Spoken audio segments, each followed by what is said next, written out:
सोमनाथ महादेव मंदिर के स्वयंभू शिवलिंग का इतिहास 1600 साल पुराना है।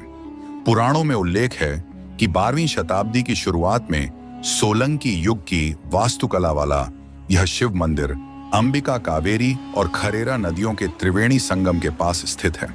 ऐसा कहा जाता है कि इस गांव का नाम बिलिमोरा था क्योंकि यह क्षेत्र बिलवी के पेड़ों से घिरा हुआ था। 1925 में गणदेवी के देसाई जी परिवार के मुखिया को स्वप्न आया और उन्होंने पहली बार मंदिर का जीर्णोद्धार कराया। 50 साल बाद 1975 में वर्तमान मंदिर का दूसरी बार जीर्णोद्धार किया गया।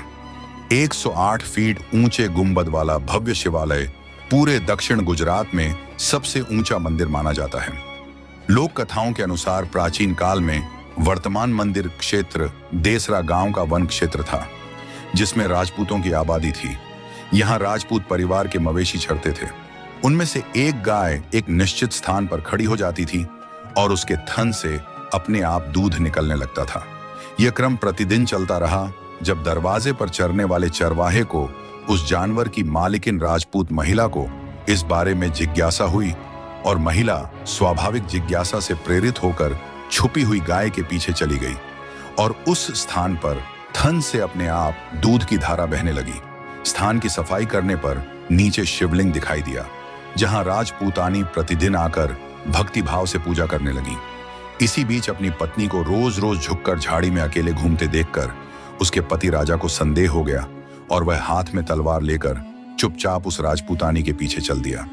ध्यानमग्न अवस्था में पूजा करते समय अचानक उसने अपने पति को अपने सामने खुली तलवार के साथ देखा और वह भयभीत हो गई।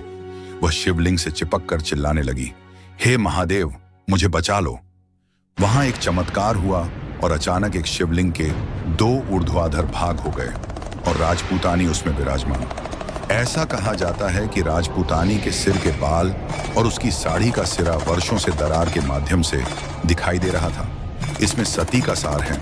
यह शिवलिंग का ही एक और प्रभाव है और लोग श्रावण महीने में इस महादेव जी के दर्शन प्राप्त करने हेतु यहाँ आते हैं, जहाँ नंदी महाराज के कानों में अपनी इच्छाएं सुनाते हैं।